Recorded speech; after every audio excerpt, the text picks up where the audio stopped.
Welcome to Envision Radio from the United Way of Greater Charlottesville and City of Promise and News Radio 98.9 and 1070 AM WINA, and brought to you by the Jefferson School Foundation with Marky and Price coming to you right here from the studio. Today we're thrilled to be joined by Martize Tolbert, the Fountain Fund lead representative and spokesperson, as well as a music connoisseur. He told us he plays 17 instruments. Yeah, I saw that. Yeah. 17? We'll get into that. Yeah, we'll get into growing up in Detroit. 17? Yeah.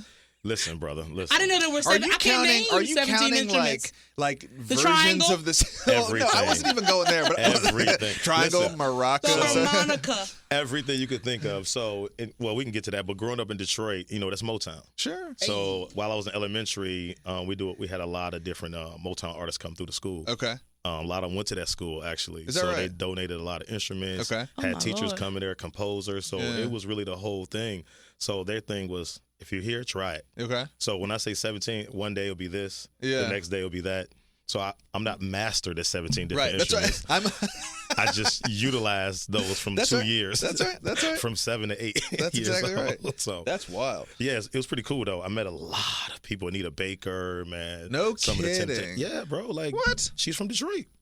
Eminem, Madonna, all Yeah. these folks. Did they all really? Yeah, bro. I didn't know it Madonna was was huge. from there. I didn't know Madonna was from there either. Look it up, baby. Kid Rock. I know my city, baby. I did know that. Yeah. I did know You that. rep That one I your knew. set, That one Hey, I knew. shout out to them Lions. Go Listen. Lions. Oh, yeah. You want to go there? You want to go there this Listen, morning? are you kidding me? Absolutely. We'll go everywhere.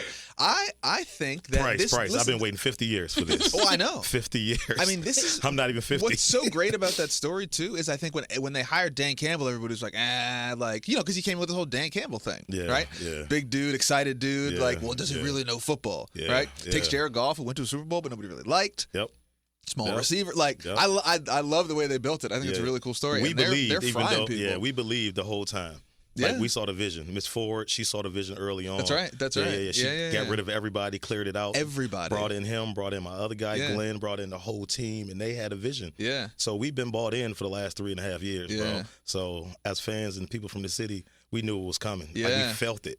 Because Dan is from there. He played for That's Detroit. right. Oh yeah, he had So long that- hair back in the day. Yeah, yeah. So that grit, man, that's Yeah. a part of the city. That's who right. we are. Well, that's why Yeah. people love Aiden Hutchinson too. It's like he right, like he, so much of that is Yeah. homegrown. Like, that's a cool Absolutely. moment. It is crazy to think though the way the NFL works. Like, can you keep it together? Can you keep Ben Johnson? Can you keep the dudes who now that's where everybody's. Jerry Jones is blowing that dude's phone. I wish I had some, knock on something because everybody's calling. every single person. Everybody. But it's like, do you really want to go to the Bears? Do you want to go be the Bears head coach? Do you want to go there? Come on. Come on. Like, really? Absolutely. Give me a break. And that's our same division, too. Give me so a break. we don't want that. Yeah, No, I we guess don't. that means we seeing y'all in February. Aquarius season loading. So my birthday is coming up. So this is kind of a present to myself. There you go. Oh, If we can make it there. When's your birthday? February 2nd. Oh, mine's January 24th. So it's next week. Oh, Lord, that is next week. It's next week. Wow. Yeah. We're different. I almost took off on Thursday, but I knew you needed don't me do here that. for the radio. Don't do that. Yeah. You can't be doing that. No. Well, I'm throwing This an is event, the too. gift. So you can come to one of my events I'm throwing. So, yeah. Our presence is the present. Oh, yes. Right? go. Right? So tell us a little about, we'll get back to all of that fun stuff too, but let's talk about, talk a little bit about, how you got here. And we should mention that we have had a version of this conversation. This was 3 years ago? 2 years ago? 3 years ago. 3 years ago? Yeah. It was a long 22. time ago. Yeah. April. Yeah. That's right. It was a part of a Tom Tom thing. Absolutely. So you are one of a handful of repeat guests. Cool. I think there's only been a couple, only the best and the brightest, obviously. But yeah, tell us a little bit about growing up. Tell us a little bit about growing up in Detroit, and wow. I mean, let's go backwards to go forwards. Let's take the timeline and then talk about what we're doing now. Yeah, it was tough, man. But it wasn't tough for me because it's like a fish in the water. So you don't know you're wet. You know what I mean? Sure. Until I got out of it. But growing up in the city, decimated with a lot of different, drugs, violence, and all that. But that was my neighborhood. That was my outside. That was my vision, right? So every day walking to school, I used to kick over syringes, walk over condoms, all of these different type of things, just going to school. Sure. But it was normal for me, I had 3 best friends, all named Jason, and Jason. Crazy. Not It's crazy. Jason to the third. It's crazy, right? So those are my childhood friends and even friends to this day. And we had our challenges, man, but we was a community back then. So when I needed something or my moms needed something, we just go outside, go down the block, man. Sure. It was that type of ecosystem that we had growing up in culture, man. And that's some of the things that I miss today.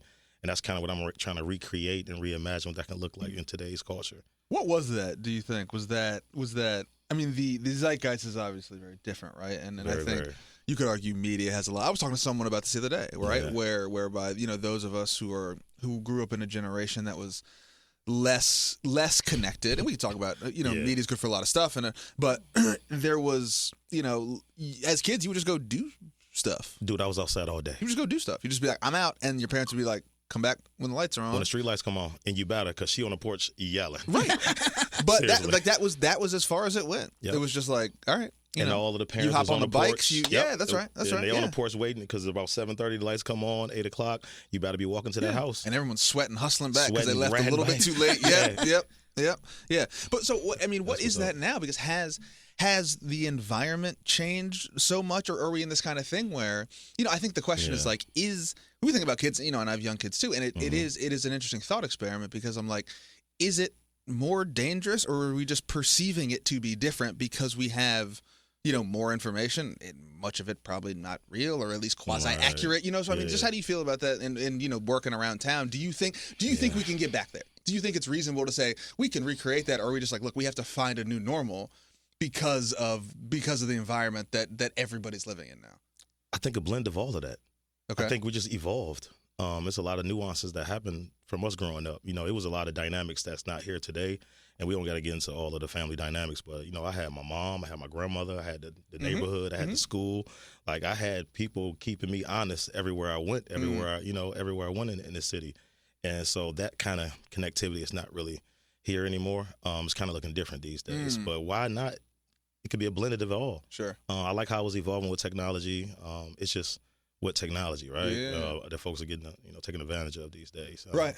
Because this is huge right now. Social media, podcasting, information that's definitely more available now than it was before. That's right. And these kids are so much smarter and brighter at 5. Like, I got a kid right now who can do his timetables up to 20, bro, at 5 years old. Oh, wow. Back in the day, that was kind of like a genius level, right? Sure. But that's kind of norm. And speaking Spanish. This kid's blowing me away. So it's just a lot of more access that they have today. And but I think this generation and next generation, and with AI, it's going to look different, bro. And it's constantly evolving.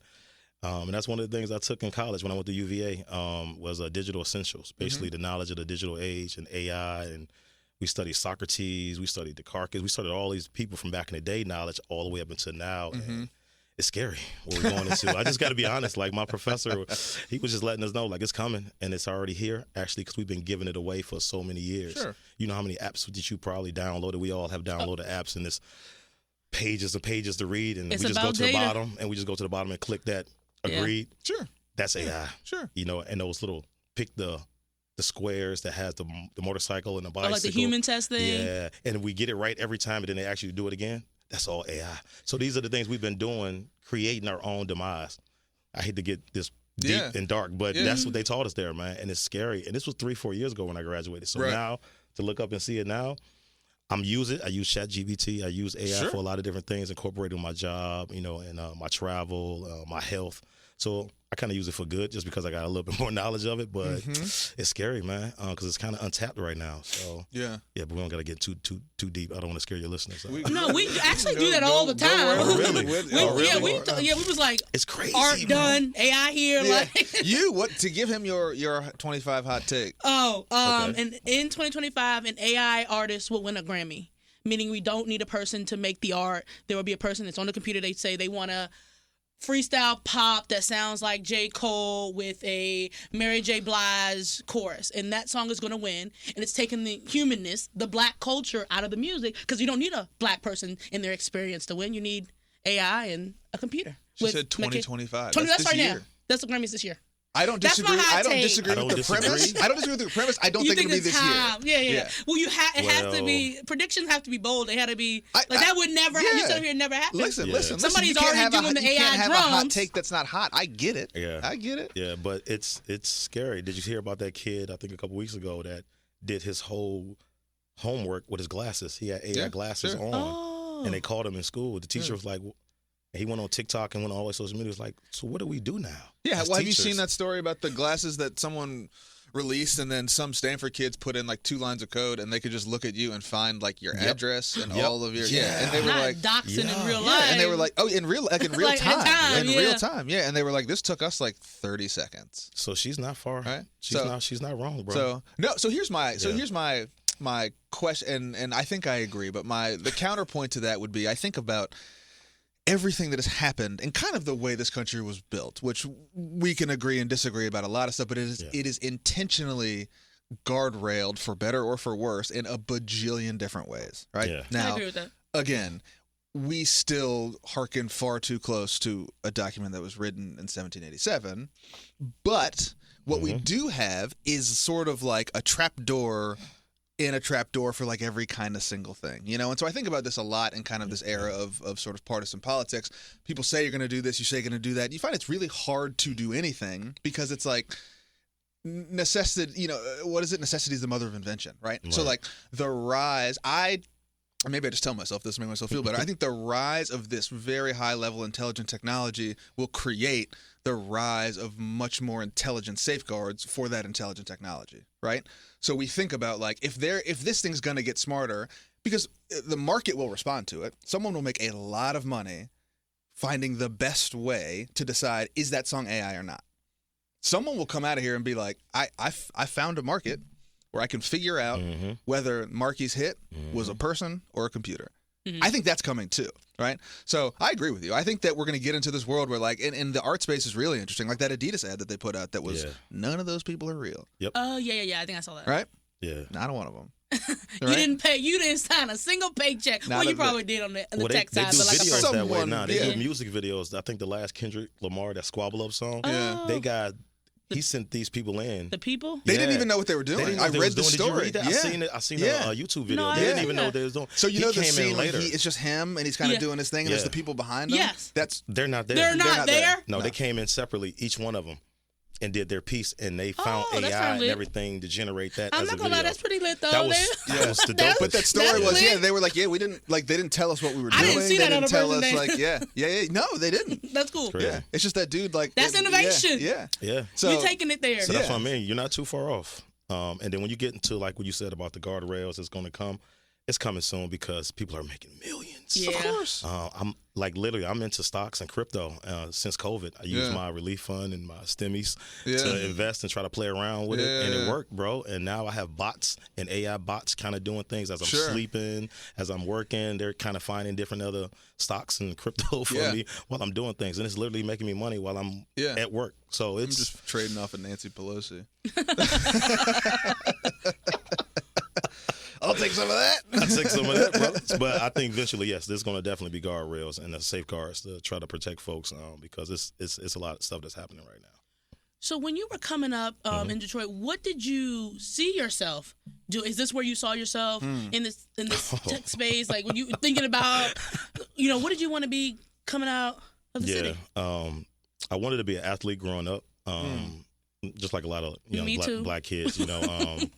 I was always like good at football. Football was my thing. Street football started off just in the streets playing on the curb. Baby. Yeah, baby, you already know, man. Herman Moore, Barry Sanders. So it was my idols back then. So that was it. And then when I got older and I realized that was like a far-fetched dream, because that was like our only way out. That's the only way out. I saw a lot of folks in my neighborhood, in my community, kind of getting out was college, through football, baseball, or whatever else, right? So once I got over and that dream was kind of fizzling, the next option was a D-boy. The guy on the block, man, I saw him every day. I saw them every day. I knew them. They looked out for me. I looked out for them, being lookouts, carrying book bags, things of that nature, not even knowing what's in the book bag until one day some of the contents fell out. And then I realized what it was, and I went home like, Mom, what is this? Boy, oh boy. She was not happy. But that's when I realized like, I was already being recruited to the neighborhood drug ring and didn't even know it.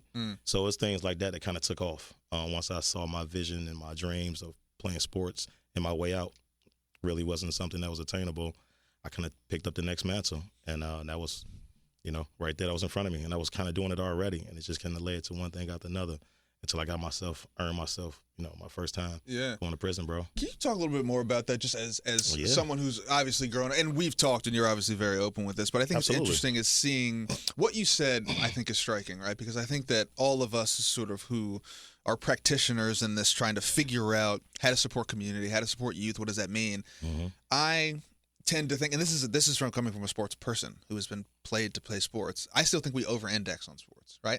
I think we say, like, hey, what does this kid need? They're like, football, basketball, cheerleading, field hockey, volleyball, like sports, mm-hmm. right? I think sports are lovely. I think they're awesome for a lot of different reasons. But I think your point's well taken, is that at some point, we all realize that, you don't play forever, right? I mean, if you play for a really long time, LeBron's 40, and he's a dinosaur. Right, people are talking about that dude, like, but that's what I'm saying. But even so, he's only 40. Right, like he's only 40. Like exactly. So in the span of a human life, it's still a very short time. And that guy is one of one. Absolutely. And he's still only 40. Right. If you have a professional career, what's the average professional career for an NFL player? 2.5 years, something like that. 5, I think. Is it that long? I think so. So in some cases. Yeah. Okay. So depending on your position, probably. But running back, I know running backs is like 2.5. Yes, that was definitely because of the pounding. Yeah. But anyway, there's only what is it said that there's more. There's oh man, I forget the stat, but it was a crazy stat of just like the number of people who have ever been in the NBA. It's like 1,500 people. Yeah, it's not a lot. Ever. But they promote it like it's the thing. Well, there's only 12 people on 30 teams. Oh no. At any given time, right? Yeah. And some of them stay in. I could never imagine that would be that number. It's a minuscule. It feels like millions of people. I don't know how long the NBA been around, but it feels like millions of people. It's minuscule. It's really not. Right? And so, again, I think to your point is like, we have this thing where, like, if I am in a neighborhood that is disadvantaged, if I don't feel like I have the resources and the stuff that my peers have, I have to either take the exceptional way out, which is be literally one of one. Right. But would you argue that we're not presenting other reliable avenues to be like, look, if you're incredible and you go play sports, like, right? But there's 100 other things in between sports and selling drugs. Absolutely. But it feels, and I don't know if this is true, but it just feels like we kind of like say we have this view where we just kind of give them like, this is it. Like, you better make this work. Yeah. No, for me, or we ain't got nothing else for you. I will say, for me, growing up in the 90s, late 80s, 90s, yes, that was the case. But for me, I just speak for myself at this point. I know we're generalizing and talking about overall, but it was a way to get discipline because there wasn't no dad in the household. It was a way to learn structure, teamwork, brotherhood. Like, so sports, like I said, I started off just playing with my best friends, Jason, at 5, 6, 7 years old, and I knew that camaraderie then.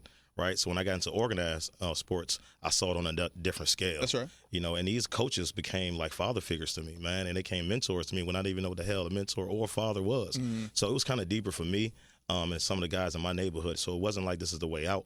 We just saw it as a way out because we saw others in our community, in our neighborhoods, get out, go to college, get the D1s, and do and pursue, and they come from the same neighborhood. So that was kind of like that for me, and it kind of structured me, man. I still have those conversations to myself that coaches used to have to me. Even D-Bear, even Coach D-Bear from CHS, man. Like, he used to stay on me, you know what I mean? Sure. And one of his jewels he dropped on me is, and I still use it to this day, is on my wall in my office. He said, keep your head down and your feet moving. Mm-hmm. Don't worry about anything else going on around you because it's going to distract you from moving forward. I still use that gym to this day. Yeah. Just do the work. Don't worry about what's happening here, there. Keep your feet moving. And, I was a running back and fullback, so, you got to keep if you stop, you end up upside down. Whoa. So that was one of the jewels that my coaches and people in that type of community and setting kind of gave me and instilled in me. And I'm still using that, utilizing all of those skill sets to this day, bro. Yeah. So for me, it was that. But I get where you're going with it. And I think so now it's way more options. And in our community, I think we just got to do a better job is just going to those neighborhoods and talking to those families and letting them know what the options are. And you do a fantastic job what you do, bro. So hats off to you. I don't even have a button for the round of applause. I definitely want to give you your flowers too, man, for what you're doing too, brother. I appreciate that. But talk a little bit more about that, right? Because I think I agree with that. I agree with that there is a lot out there. But have we made it as accessible as it should be? Have we made it as I think sometimes we have, and I say this as people who've gone to UVA, we have, I think we can be educationally arrogant where we're thinking less about outcomes and more about like, you should pursue education because knowledge is important. And I'm like, well, I can say that. Yeah. I had a lot of latitude to pursue knowledge. I wasn't worried about a bunch of other stuff, Right. right? So I think when we think about, and I'd love to hear, from both of you guys about that, when we think about exploring this with some young folks who have a lot of distractions, they have a lot of different inputs, they have an entirely different context, right?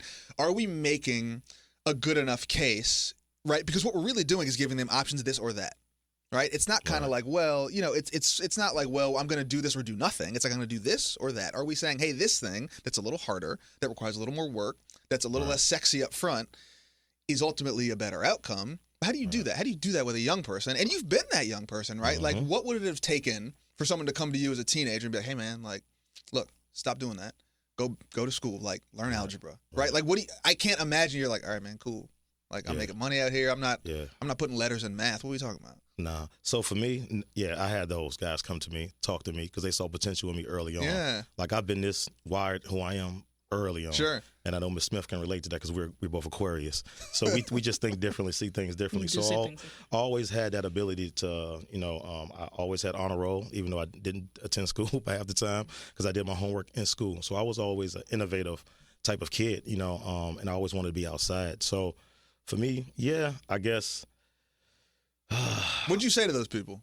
I mean, my mother always told me to respect my elders, so I did that. But at the end of the day, you're right. I was at that particular time, I was already invested. Sure. So I had to learn the hard way. So I would say for me, I learned the hard way, and by that time, I already had that F on my record. You know what I mean? That felony on my record. It's hard to try to come back from that. Sure. So these guys did try to warn me, try to give me some heads up, and try to give me some advice, but I just wasn't listening. So now I tell those stories to these kids. I was about to say, what have you learned about you? Brother. So now, I go into Blue Ridge Detention Center. I go in there and talk to those youngers. I go in my old neighborhood of the projects of West Side, talk to those kids, and I talk to the ones that's ready to be talked to today. Okay. I'm always about supporting folks that's ready to be supported. Sure. Because a lot of those folks and all those young guys and kids, and their minds are kind of cluttered, Sure. And when I talk to them, even the ones that's a little bit clouded, they just like, nobody's listening to me. Nobody understands me.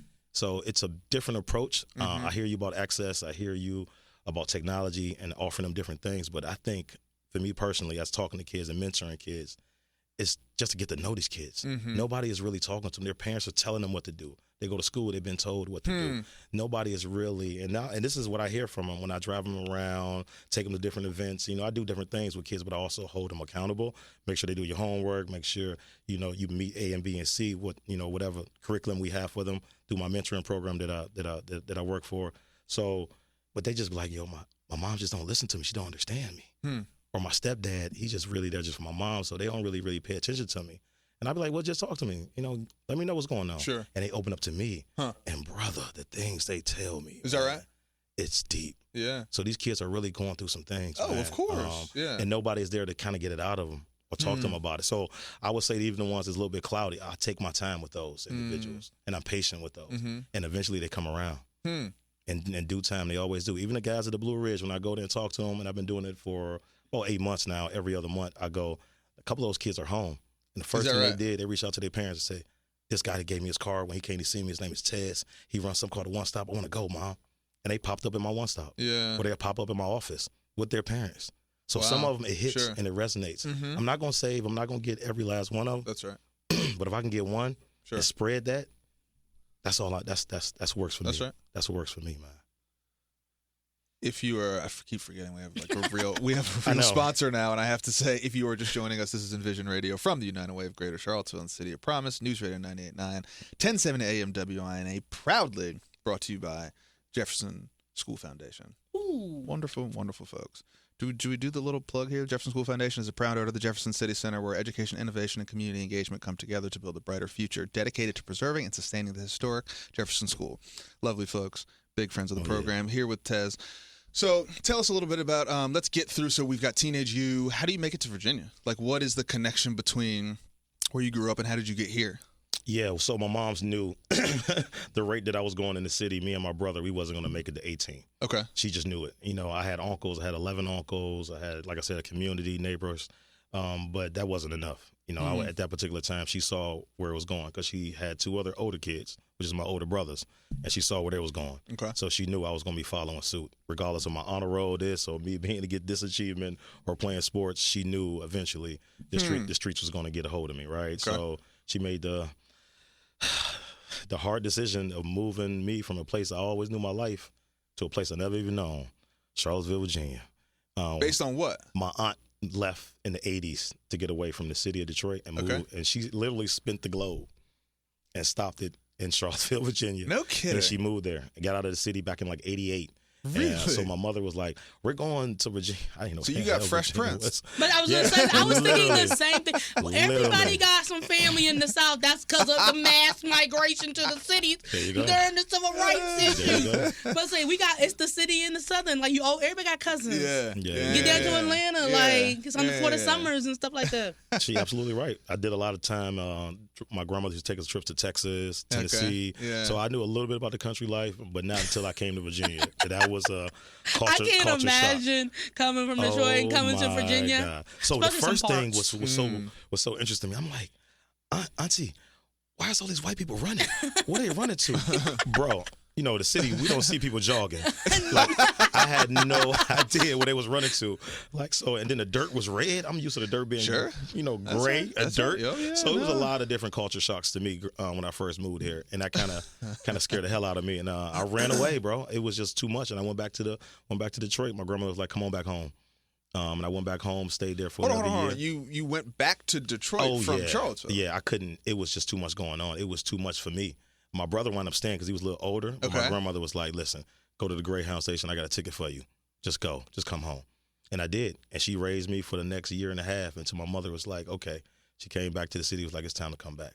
You got to get reunited with your family and everything." And I was doing very well with my grandmother, but my mother wanted to be whole again, and I was her baby. So she knew I was being taken care of and getting educated and doing all the right things, but she wanted to be the one to really hold that mantle and really show me. And she did. So she came and got me, and we came back. And then I kind of flourished in school, went to Buford, shout out to Buford. Sir. Became a Kappa, shout out to my French teacher, Mr. Grantham. He was a Kappa Alpha Psi, and that was one of the programs he started at Buford. Was he got a bunch of young black kids and trained them, taught them to be Kappas. I mean, we did step shows. We went to UVA, did step shows. Oh yeah, I'm a bona fide Kappa. Oh, baby. and I'm gonna say that. I found it like shout out to all the blue and the white today. Yeah. Shout out. The Zetas Founders Day, like my set, rep it, like shout out to y'all. Yeah. So yeah, man. So these are the things that kind of shaped me when I got here, and I was interested in that, and I wound up playing football again. In 8th grade, playing for high school. Okay. I was kind of like stockier and a little bit more athletically sound. So they was like, "No, you're not gonna pay Pee Wee or Little League. We gonna bump you up to high school." Yeah. So that was cool as hell. And that was the D-Bear days. Yeah. And he molded me back then. He was a varsity coach, and I was coming in as an 8th grader playing JV. So he was there every day to groom us. And it was only the 3 of us from Buford. And then, like I said, Mr. Grantham was like a mentor to me. Okay. My French teacher who brought us to Kappa League. So these are the things that kind of was my progression coming back from Detroit. And it kind of shaped me a little bit, man. And I loved, that camaraderie, that neighborhood, in the school, in the system. It was a black assistant principal, a black nurse at Buford. Like it was dope, bro. Just to get, it was beautiful, man. Miss Estes was there too as well. Shout out to Miss Estes. I think she's still teaching the girls dance team and step team over there at CHS. So she was instrumental, bro. Yeah. Just to see a black woman, a black assistant principal, nurses. Black teachers, it was huge for me in my shaping coming in, and then going to high school, and then eventually moving and going to Alma. So I went to both high schools here, Alma and CHS. Same. It was different. And I took drama, bro. Like, Did you really? So I'm a very, like, man, Miss Smith know, as an Aquarius, you just pick up things and just run with it. And drama was something that, I enjoyed. I also did drama in college. Yeah. What did at Alma? I did it at CHS. I did Alma, I did Guys and Dolls. Well, hold on. Yeah, bro. You were in Guys and Dolls? I did Guys and Dolls. I did a production of Guys and Dolls. I did the lighting for Guys and Dolls. I did all of that. And if you remember Alma, well, you went to Alma, so you see, how professional it was in their black box was different from CHS's. So I remember Guys and Dolls. My dad was the band director at Alma. Yeah, man. And so he was running that show. I was probably, what year was that? 95? 96. 96. This was 96. So I remember that show vividly. I was there. That's hysterical. That is crazy, That's right? Hysterical. Look at that. Look how we overlap. And, I love that show. The music in that show is great. So it was all different for me. Were you in the show? Yeah. Were you really? That's what I'm saying. I did because it was multiple shows. So they had me they taught me all, because when I transferred from CHS to Alma, they saw all my, my classes. So Sure. it was like, oh, you took drama. Oh, we have that here. Oh, you took 2 math classes. Oh, we get AP math here. So they kind of try to merge my talents from CHS into Alma. And it was different, of course. Yeah. It was a lot different, but it worked. And I got into it, man. So at CHS, we did Sir Lancelot. I was in that. I did that play. We did 2 plays there. It was dope too in the black box. And I ran the lighting, the costume design, did all of that, bro. I love that. I dressed the people in between sets. I'm back there doing all of that, running upstairs doing the lights, man. So I got, a lot of different things under my belt that I've learned. And I think that's what's kind of shaping me today. I know if you want to segue into today, all of these things some of the things that I'm telling you now, and there's a lot more too, right? Yeah, sure. But some of these things shape me to who I am today and why I do the work that I do at the passion level that I do it, because I feel like today that was my purpose.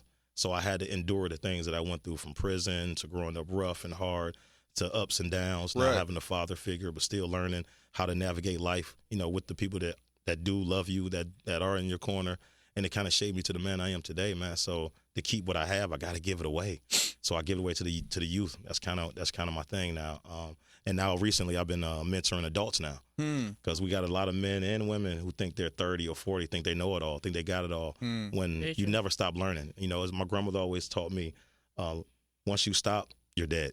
So always do something. She's always say, stir around, learn something every day. Just stir around, do something. Yeah. So I try to support the individuals that's ready to be supported, like I said earlier, man. And I take it to the youth and I take it to the adults, man. And it's working, because I got to give folks the knowledge and the navigation and the resources, because that's something that wasn't allowed to me, growing up. Even when I came here, like, I didn't see the stuff that I'm seeing now back then when it comes to nonprofits, community engagements, all of the different things. I didn't see that growing up when I came here in Charlottesville. And now it's an abundance of it, but folks just don't even know what's out there. And that's one of the things why I created the One Stop Shop. We could talk more about that later. I got the flyers and stuff for the next One Stop Stop, so please put that on your program. Absolutely. Shameless plug. At the Carver Rec. Just so I can bring that connectivity back, because kind of COVID kind of, like, I guess, siloed us a little bit in our community. A lot of nonprofits didn't survive, and a lot of them kind of mixed and mingled. So with the One Stop, it's one of the things that I wanted to do was just bring us back together, as an ecosystem, as a community.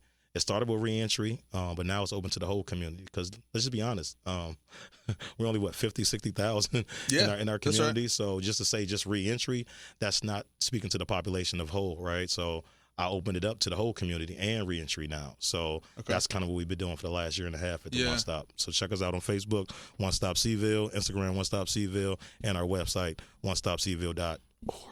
Can you talk a little bit about some of the services people can get at your One Stop Shop? Oh, absolutely, man. We have DMV, free DMV. Oh, hey. We have rent relief and utilities relief for city residents.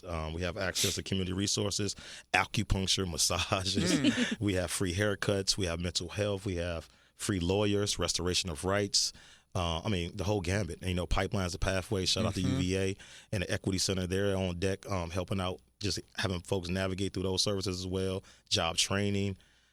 Man, it goes on and on. Lowe's and Fisher, so Food Bank is there.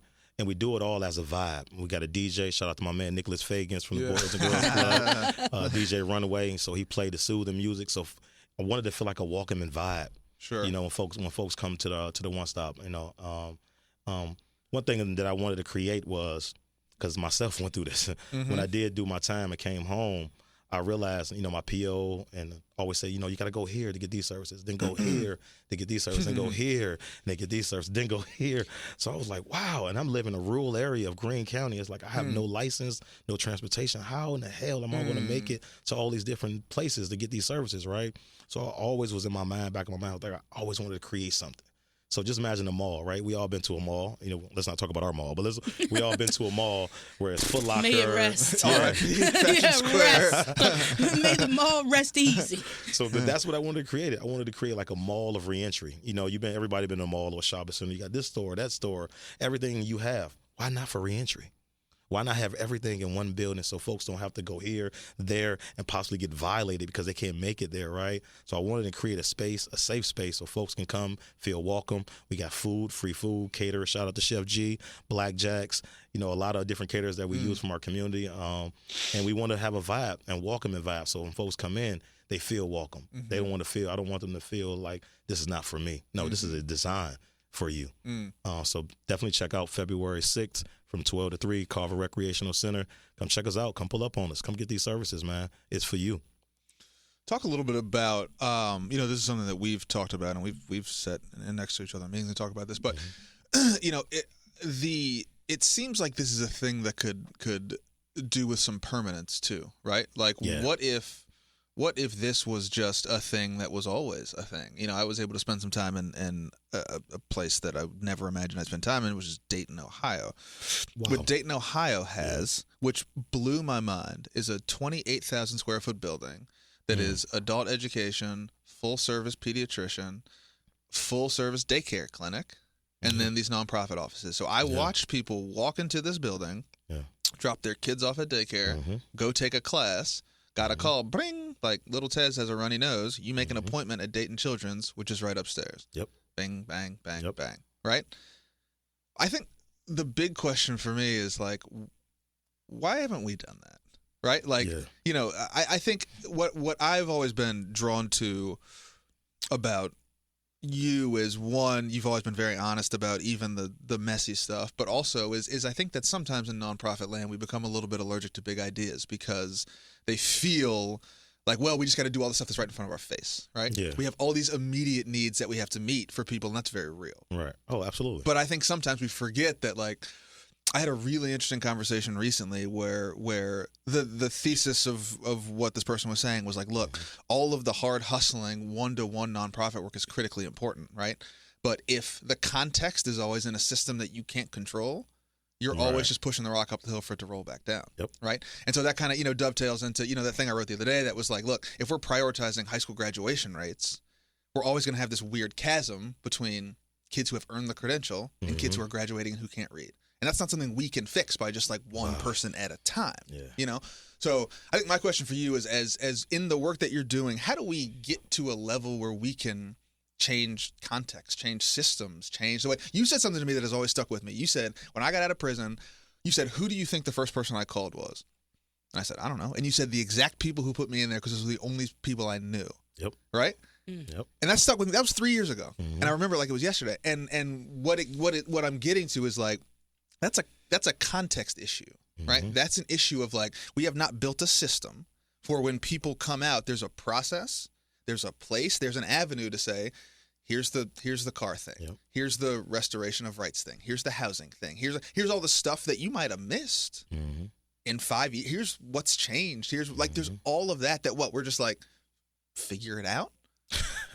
So for me, it's literally that point. The work is draining every day, supporting people, helping people. Community work is the best work. That's my slogan. Don't steal it. So helping folks, it is definitely draining. But then when you hear the stories and you hear what folks going through on a day-to-day price, it tugs at my heart, right? To the point where, like, I'm a visionary. I play chess, almost every day, right? So I'm always thinking about the next move, the next move. Even while I'm playing the game, I'm thinking about the next move. So even while I'm doing my day-to-day draining work, I'm always hearing these stories and thinking about how I can support that. And I'm the type of person just going to GSD. I'm just going to go out there and do it. So for me, I think to answer your question is just to show the folks that it is a need. And I think with the One Stop right now, being on the Reentry Council, shout out to OER, and being appointed on the Reentry Council 3 years ago and giving me the opportunity and the platform to create or even present, something called the One Stop Shop from my background, and to giving me, the resource I need to do what we're doing. And now we're 2.5 years in, almost 3 years. I think showing a need. And next up is the Resource Hub, bro. And it's coming. We have folks like the Jefferson School. It's kind of turned into this own resource hub. Yeah. The Point, I don't know if you heard of the Point, the old Mount Zion building right there on Ridge Street. Yeah. They call it the Point. It's a church. And That's right. And they're creating a hub as well, too, a resource hub as well, too. Is that right? So it is folks doing the work, and it is stuff that's happening right under our noses. But that's the point. It's not being highlighted. It's not being highlighted. And I'm talking to these same folks that's creating this, and I'm like, hey, if you're going to do it, make sure, you do it kind of right, and you do it with folks that was actually the folks that was creating the problem, because they're going to be the ones that help with the solutions. So get with folks with lived experience so you can be able to meet that, have that mutuality when you're dealing with this population of folks. And now they're getting it now. Now they understand it now. Now they're coming to the table. Hell, they're going to be in my next one stop, just to put that information out there. And they're already hiring folks. So things is happening around our area, but we had to show and prove and let them know it is a need for it. Yeah. So eventually the one stop will be no more. And hopefully a resource hub would be in this place for all of those different things that you mentioned. And Detroit was that for me. I remember my mom taking me to school, and then she going to social service, which is right in the building. So that's a Midwest thing. So Ohio, Missouri, Chicago, Wisconsin, we've been having this our whole life. Like, it's now trickling down to other parts of the country. But it was that growing up. My mom was going to social service appointments, dropping me off, coming and have lunch with me, going to another appointment in the same building. I remember that vividly growing up because it was all one-stop shop back then. It was just called social service and all that type of thing with the kids in the school. It's not too far removed. I do believe I hear rumblings of folks thinking about doing something like that locally here. And I'm sure that's how the Dayton, Ohio thing started. It probably started like the one-stop shop is now. That doesn't, so like, we're not where they at. We don't got the 28 square feet. No. But I think what's interesting is that the context of where we live and understanding what we have. Yeah. We have a lot of money. We've got very powerful development sector. Yes. Like, we can do all of this stuff. And you mentioned something that is interesting, right? Is that leveraging the educational institutions as places that are more pro-social and not only scholastic, right? So how do you leverage a school to another example? There was one in it might have been Midwest, might have been St. Louis, that had, again, they had the pediatrician and the vision clinic was a part of the school. And so you would drop your kids off and it was a full service. You could go get your eyes checked. You could go do, like, there's all of these ways to think about how do we begin to, Richard Thaler, the behavioral economist, he says, look, if you want people to do stuff, make it easy. Yeah. You want people to go to school, make it easy. You want people to get their appointments, make it easy. You want people to be able to have their basic needs met, make it easy. Yeah. Right? And I think that one thing that we don't, to your point, that we don't always think about is how do we just make that easy? Right? And not easy for you and not easy for me. Yeah. Easy for the folks who need to access it. Absolutely. And that might look different than it looks for you. It might look different than it looks for me. You know what I'm saying? And I think we have some of this, like, well, I don't know, like, can we really put that there? Like, why don't they just walk or drive? Or, you know what I'm saying? Like, we have there's a little bit of, like, institutional arrogance because we think we're building agency. We think we have this conversation instead of just being like, hey, let's make it simple. No, you just said it. That's what I was literally about to say. It was ignorance. A lot of folks just didn't know. And I'm learning that now because now I'm partnering with a lot of different organizations. And they don't look like me. They look like the opposite. And they're willing to support me, fund me, because they just had no clue. People just don't know how important it is to have a driver's license. Price. People don't understand about how you come home with no ID, how you can't move, can't go nowhere. But folks that don't look like me don't know about that. So their ignorance was in the front until they have folks with lived experience are in position of power now. So I'm not the only one in our community that's now running organizations or leading organizations or spokesperson for organizations. There's a few of us now, more of us now. And as a collective and this ecosystem we're creating, we're being to show folks like, hey, this is important. Yeah. Folks need an ID when they come home so they can get their driver's license, so they can get a job, so they can get this. And they're like, wow. So shout out to my girl, Jane Nora, who just started Seville IDs. Okay. So now they just got funding. So now they're going to be at the Jefferson School, hopefully coming soon. To be able to help folks, and it's free to be able to hope to get the guys get their guys and gals get their IDs, birth certificates, so they be able to get things. Yeah, because a lot of prisons give that and offer that before they come home, but a lot of institutions like jails don't. So when folks come home, they done lost all this paperwork. They don't have all this paperwork. No kidding. Or if you're not from here, because a lot of folks is transplants. That's right. Yeah, they're not from here, from different states. Like myself, they don't know how to get access to get their birth certificates and stuff from back home. So with this organization, it's free. They're going to be able to do it, and they do it right there on the spot. So it's things like that that's happening, that's showing folks like, hey, I didn't know this was a greater need. Sure. And now they got funding. And shout out to Bama Works, and shout out to the folks that's really need to really give us the funding and the resource we need to be able to create these avenues so folks can kind of make it more easier, right? And now they're going to be at the one stop. So now folks can come to the one stop and be able to get their IDs as well too. So they can be able to go right to the next station, the DMV, to be able to now get their driver's license and get other things awarded to them, all free of charge. And that's one of the things. So I guess it's going to take a little bit more time here in our area. It's happening. It's being very progressive, but it's still more work to be done. Interesting. And I I wonder about the historical context of why a city, mostly cities, have these one-stop shops pop up, and these certain demographics don't. And I feel like it's about the racial demographics of the city. That's like, these people need these services. But I think the racial demographic of the South, the country, and how spread out we are, it's like the public good. It's like the services that people think of as public good, if they know that a racial minority can get those services as well, they're less likely to buy into those systems. So if you think about, I've read a lot about like post-civil, Civil War, post-Reconstruction, all those things, and how like we had a lot of civil services then. But when, and white people had a lot of service, like, of course, everybody bought into public good. Everybody bought into public services. Right. The government helping was a great thing until we realized that the government also, if now that, Black people are getting their rights, now that Black people also get those services, we liked them before.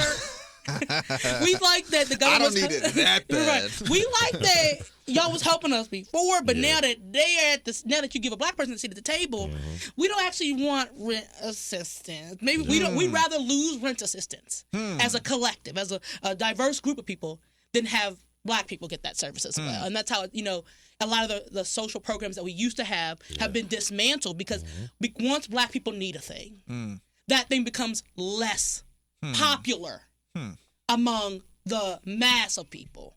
And that's how we dismantle public services over the course of Reconstruction and Jim Crow and things like that.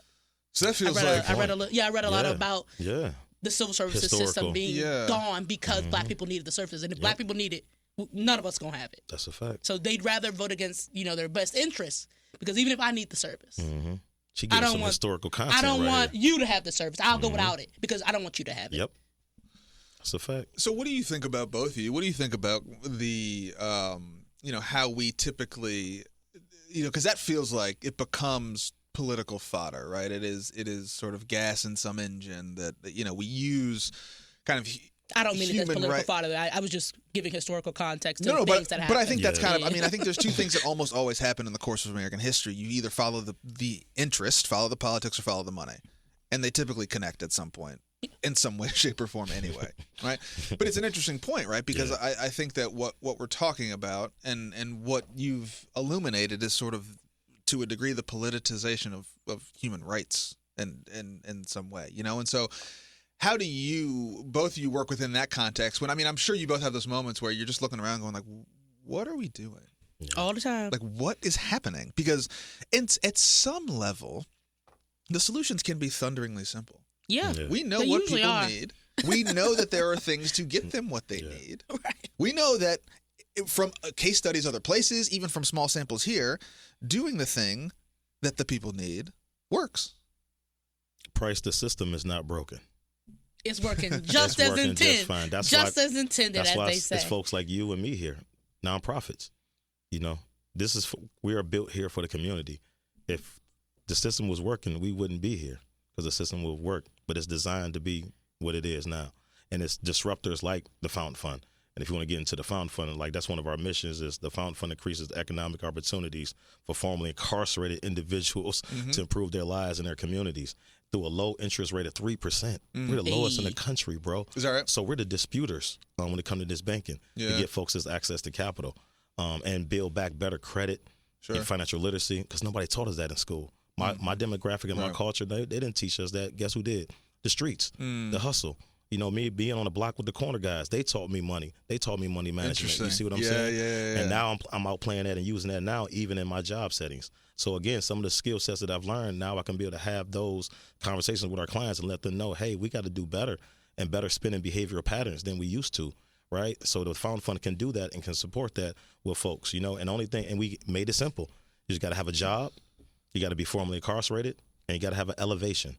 These are the three simple things that helps us at the Fountain Fund meet that need and give folks that access to capital, man. And now we do a great job with our consumer loans, our vehicle loans, and entrepreneur business loans, right? These are some of the components that we can help folks out coming straight home from prison or folks that's already been home, right, that's looking to expand upon. That's what I told you about earlier. Both you guys are like, we're here to support folks that's ready to be supported. That's right. So once you done cram yourself out of the rut that you was in, and we can be able to help you take that next step and help you build back better. And that's kind of what we do. So a lot of folks call me, and they're not even ready, Price, for the Fountain Fund. Sure. But they just calling me for just navigation and some direction and some development. So I don't always say no. I just say not right now. But let me help you develop you to get you That's right. right. Go to this service, go to this service, go to this service, or come to my one stop, get the things you need, then come back to me. That's how we keep a community. Instead of me just saying, oh, no, you don't fit the bill today. Try Home to Hope or try another organization. Nah, because all of our service kind of overlaps. My client is your client. My client, your son is his. You get what I'm saying? So we're all in this together. So that's kind of what I do at the Fountain Fund, and I love what I do. Shout out to the Fountain Fund, fountainfund.org. Check us out. We got a website, Instagram, Facebook, and we're in 5 different locations. That's right. So now nationally, we're in Philadelphia, New Orleans, Richmond, Virginia, and we just went to Boston. That's right. Last summer. So it's working. And we being these disruptors. And when we first started, we just get a shout out to our chairman, Tim Heafy, who I'll be seeing tonight. He's going to be at MLK auditorium with his book signing. He was a book tonight. thing, right? Yeah. I think I saw that. That's right. Yeah, he's our chairman. He the one started the Fountain Fund, right. you know, and he want folks to get access to capital, and differently than what it looks like at traditional banks. So these are some of the things that we can be able to give those folks to make it easier to get that money, because we can do all the social service work, all the nonprofit work, and sometimes it can look like a Band-Aid on a bazooka wound, but giving that access to capital. Each loan that we produce changed lives in all of our markets. And I'm happy to be saying right now we had around 600 client partners, 600 plus client partners, and $3.2 million in loans that we didn't disperse, bro. It's great. Yeah, That's it's huge, man. Yeah. And we got an 80% repayment.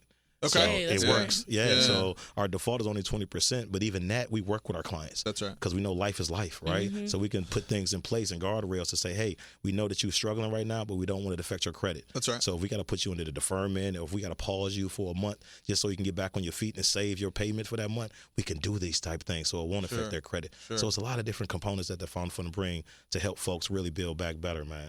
And I'm loving what I'm doing. As you can see, I'm passionate about this, bro. As being the first loan recipient 7 years ago, and now being the face and the spokesperson of it, that shows you a little bit about the Fountain Fund and them believing in folks and believing in me. I wouldn't have started my own nonprofit, Peace in the Street. I wouldn't have went to UVA. I wouldn't have had the opportunities, if it wasn't for the Fountain Fund giving me that platform to be, who I can be and just be me, right? They don't want me to be nobody other than Tez. And that's what I bring every day. That passion, that grit, that lived experience, that knowledge from the dirt, to where I am now. The Fountain Fund is encouraging me to promote more, of this type of behavior, right? So we can have that mutuality with our client partners, right? And that's what we call them, client partners, because they're partnering this with them. I don't know them no more than they know from the streets than they know from me. So that's the mutuality that we bring with our clients, man. And that's one of the things that I love. That's why I love doing stuff like this, to push that message out there to the youth. Like, don't give up. Reach out to somebody in your community. Reach out to somebody that you look up to. Reach out to somebody that that's really trying to pour into you. Just give them a chance. Yeah, shout out to George Rivera, Gloves Up, Guns Down. We did that event as well a couple years ago. I know we were talking about youth and trying to get them back activated. George do a wonderful job at Wartime Fitness, man, with the youth. And sometimes he don't even charge kids or the family, man. He just want them to come in and learn these skill sets. Do your homework. It ain't about just boxing. It's a lifestyle. It's a discipline. And I love his approach, man. So shout out to you, Mr. Rivera.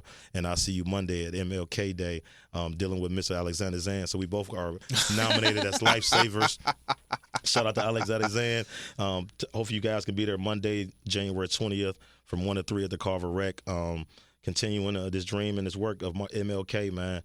And I'm going to be one of the lifesavers, me and my man George and a couple other folks, man. And a lot of time in this work, like Price, it's not a lot of not a lot of thank yous, and we're cool with that. Sure, we're cool with that. So to be acknowledged, is huge. Right. So I definitely want folks to come out, pull up, show up, and support MLK Day, man, and support Alexander Zan if you can. I think it's gonna be dope. It's gonna be huge, and I'm just happy to be a part of it, man. Yeah. If you are just jumping in, this is Envision Radio from the United Way of Greater Charlottesville and City of Promise, News Radio 98.9, 1070 AM WINA, brought to you by the Jefferson School Foundation. I've just got one more for you. I'm interested in what would you, knowing what you know now, right, what would you, if you mentioned that you had conversations with people as you were coming up, as you were a teenager, and one of two things happened, or maybe two of two things happened, right? They didn't say the right thing, they didn't hit you in quite the right spot, and you didn't listen. You had to learn the hard way. You had to take the hard road. You figured it out, but what would you, knowing what you know now, what would you tell you? What would you tell yourself that you think would land, right? Like if you could sit down with you at 12, 13, 14, 15, would you know the right thing to say to make that light bulb come on earlier? That's a good one. for me, in my case, somebody did tell me, and I remember to this day. He was a local boxer that never really made it in our neighborhood at 7 Mile in Detroit. Right? He used to always say, "Young man, don't give up your dreams." And I used to be like, "What does that mean?" He's like, "Listen, reach for the stars, but if you grab a couple clouds on the way, you're doing okay. Sure. But always keep reaching." And that's kind of something that stayed with me and that live with me today. Like, I don't never want to give up. So if I could talk to a young kid that's struggling, that's going through some things, that don't see a way out, and trust me, I do talk to these kids that definitely had this. That's right. I just tell them, hey, don't give up. It's always going to be a fight outside. You know, just prepare yourself, because preparation reduces perspiration. So if you're prepared, you won't sweat when time has come to fight. You know, because there's always going to be a fight ahead of you, especially if you come from this background and this culture. Right. So I just say, don't give up, you know, ever in life. So that's something I would say, because they're going to go through it. Kids are going to go through experiences, man. That's Some right. of them more than others, but they got to be able to experience it. But at the end of the day, they always come back to that voice that gave them that knowledge then. So for me, I don't tell them what to do. I don't tell them how to do it. I just give them game, advice, and knowledge, and let them decide what to do with that. So that's what I would tell myself if I was 12 years old. I mean, if somebody was in my caliber now at a 12-year-old, it was just encourage them. Encouragement goes a long way, bro. Sure. Than trying to tell them what to do or how to do. Yeah. That's kind of what I remember growing up. It was a lot of folks telling me what to do. A lot of parents, a lot of adults telling you what to do. And they only give me the knowledge that somebody gave them, right? So it's kind of been perpetuated, right? And to the day, I just kind of evolved. And I tell folks, like, hey, I don't want to tell you what to do, you know, but I want to be the one that's going to support you. Let me be the quarterback. Let me throw you the ball, but you're going to be Randy Moss. You're going to catch it, run, score, because I want you to feel empowered that you did that. I just assisted, but I want you to feel that encouragement and that empowerment. So that's kind of one of the things that I do with these kids. And I think it's working. You know, I got a lot of young folks that really look up to me. A lot of adults look up to me, right, in this community, because they see me come from all the different stages that I just told you. I'm not that old, man. So a lot of folks saw my growth and my development that's still here to this day. Sure. That's still in their 30s and 40s. And they like, damn, Tess, I saw what you went through. Yeah. I remember when you was working at Jiffy Lube for 3 years, man. Yeah. I remember when you was going through child support on Facebook. I remember you was, you know, crying about when your mom's passed away, when you lost things a part of you, but you never gave up. You inspired me all those years, and look at you now, bro. So just my journey in itself, from people just seeing me on social media, has been encouraging to folks, man. And I've been kind of like a beacon, you know, in this fog and this darkness that we have out here right now, man. Let's just be real. It's scary times, man. So to have somebody that looks like them, that know, and they kind of know my journey, they kind of be pointed in my direction. And I give them that game. Even if they're not even ready, I give them what somebody didn't give me. And that's kind of where I'm at today, man. I think that was a great way to place it in. Oh. But no. I did have a question for you guys. My bad. I didn't mean to. No, I thought it was like, I didn't mean to. that's what we need to leave them with. That's like, Nah. people, It's real, leave them man. with the message. It's real, bro. It's real. And if I could just say Leave this. them with the message. If I could just say this, man. Don't even do that closeout stuff right you be doing. Don't even do it. It's going to mess up the flow. Support the people that need to be supported in our community, guys. And if I can give out a call of action, Sound is, like a God. you know, people are coming home more frequently now. The law changed last year, so now folks are coming home way sooner. There's a law that's going into place at July 1st this year, the expungement bill. So now folks can be able to get their record expunged and cleared. So now we got folks coming home early, and now we got folks going to be able to get their record expunged and cleared. So now they can be able to work these jobs like at Uber or Walmart, or build their own corporations or be a contractor, right? So my only call of action is, let's support this reentry population. Let's give them the support they need and the resources they need, because guess what? They're going to be your neighbor. They're going to be your bus driver. They're going to be your cook. So let them remain in their communities with the resources that we can provide for them. And I'm talking about everybody. Let's all join in this effort, man. And let's all step up just a little bit to help our folks remain in their communities with their family. And that's my call of action. Thanks for having me, guys. Thanks for coming in today, Tess. Absolutely. I hope somebody learned something today. I hope somebody gets something from what we talked about. And I know they will. Because like I said, you talked about if it's just one. It can't help everybody, but if you can help that one, that's a win every day. Yeah. And I appreciate you guys letting me be vulnerable, let me be expressive. You know, Price, you know you my guy, man, but I appreciate this, man. Real talk. Absolutely. I know it's early in the morning, but just to be here, just to hear from you guys and learn from you guys, and to be able to have this platform to put this message out there. So just want to say that's cool, that's dope. Keep doing what you're doing. And I know it's folks out there that's listening, and I know it's going to resonate and land on somebody. that's going to tell somebody else. We appreciate that. We like it here. Yeah, we do. 160 episodes later. Yeah. How you feeling? You're like a year. Have you been doing this for a year? Have you been? I haven't done it for a year yet, almost. But yeah, I think about this I come in every week waiting to get to Thursday to talk to people like you. Yeah. Like, especially people deserve the opportunity to tell their story, but also for people to hear their stories. It's really about the people we reach in and like getting those people the services they need. Mm-hmm. And if, we can't get a win every day, but every day I come on Thursday and people get to tell the story and share their resources, that's a win. So absolutely. We get to hang out with some cool people. I know. That's what it's right? Like crazy. Yeah, it is. Not everybody get to do that. It is. It's an interesting project though, because we when we started it was sort of a stopgap. It was COVID. We needed something to do. But I think more than anything, the strength of it has been the realization that there's a lot of really cool stories out there. Yeah. And there's a lot of really powerful stories out there. Yeah. And there's a lot of really cool people who haven't had the chance to do this, to have a real conversation about what they're doing, why they're doing it, where they came from, why it's important. Mm-hmm. And I think that's a sort of an interesting premise, right? And I've thought just a lot about like I vividly remember, after like the first 15 episodes, I was like, we're gonna run out of people. Right? Yeah. I'm like texting you. I'm calling Ty Cooper. I'm like, yo, you need to get down here like today.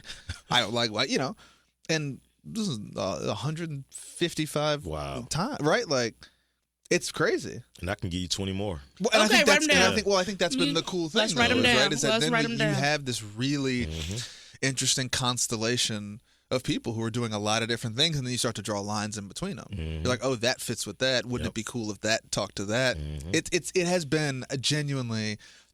The tangible manifestation of some of these things, I think, has actually been a lot more powerful than I thought it was. I thought it was a cool content project. I thought it was a cool media project. Right. But all of a sudden, we have all these bizarre relationships with people who we only met for an hour. Mm-hmm. And now we're like, yo, we should talk to that guy about the thing, right? And then you could do stuff. I mean, I think it's just been an oddly therapeutic experience, I think, and I'm not sure I counted on that. Right? I knew it'd be fun. I knew it'd be cool. I knew it'd be informative, but I will say that it is transformed into something else that I think I enjoy more somehow. Isn't that dope, though? It took me too long to get here. Yeah.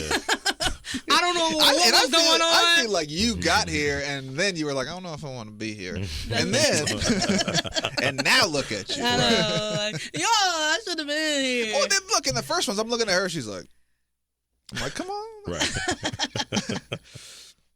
Anyway. Appreciate you stopping by. If there are folks who we should be talking to, you want to get in touch with us, check us out on social media on all platforms at United Way Cville, at City of Promise. Drop us a note, envisionunitedwaycville.org. Tez, give us two things. Give us how we get in touch or keep up with you and your work, and then also some dates to look out for in the near future. Absolutely. Check me out at the One Stop Shop. We got February 6th, 12 to 3, Carver Recreational Center. Pull up, show out. We got 28 different services will be on deck. Anything from dry, DMV, license reinstatements, to acupuncture, to anything you can think of. And now we got a lot of new donations from Stepping Stone. So shout out to my girl Ashley from Stepping Stone for the young mothers and young fathers. So we'll be having diapers, educational materials, as well as a lot of different baby supplies. So shout out to Ready Kids as well, who's donating a lot of games, board games, trying to get kids back into that. So that will be February 6th at the Carver Rec. Shout out to them. Also, Alexander Zan, Dr. Martin Luther King event, continuing his dream and works, Monday, January 20th from 1 to 3 at the Carver Rec as well. I will be there. A lot of other individuals will be there to get the Lifesavers Award. So shout out to that event coming up. You can, like I said, you can check me out at the Fountain Fund. I'm the national director of that. The phone number is 434-234-3600. If you got a job, you got a background and the elevation, give me a call and see how I can elevate you to the next level, because that's what we do. Then we got Tom coming up, man. We got a film premiere coming up. I'm kind of talking a little early, but we're going to do a lot of marketing at the end of this week and early next week. Check out the film Daughters from Netflix. Angela Patton directed it. Definitely a huge inspirational person out of Richmond, Virginia, hometown girl. directed this great documentary that's getting awards all over the world, bro. It's called Daughters, and we're going to do a screening of that soon. So I love that. more details coming soon on that, man. I'm working, baby. 2025, man. It's the grind. Yeah, man. So shout out to everybody involved with that, man. I got so many different sponsors, so many different people that's involved, Price. And that's what I mean. Like you were saying about connecting the dots and that dotted line, it's working. And because of platforms like this, and I'm pretty sure I'm probably get a couple emails after this call, just trying to connect the dots, man. So just keep going, keep doing what you're doing, man. You really helping folks like myself connect with other people that not necessarily know about me or know about what's going on. So thank you for giving me access to this. Yeah, we love it. Well, look, Yeah. we get support on the show from the folks at the United Way. And if you like what you hear, of course, share it with your friends. Subscribe on your favorite podcast platform. There are new episodes every week. And, of course, the best way to support the wonderful organizations, City of Promise, United Way, Fountain Fun, Ready Kids, Birth Sisters, CHIP, See Computers for Kids, all the wonderful organizations here in Charlottesville are think about contributing time, talent, and treasure. That's how we keep doing the work that we do. And, again, when's that one stop one more time? February 6th, 12 to 3, Carver Recreational Center, one-stop shop. Let's go. Make sure you're there. For Tez, for Marky, for Price, we will see you next week. Stay warm. See ya. Community work is the best work.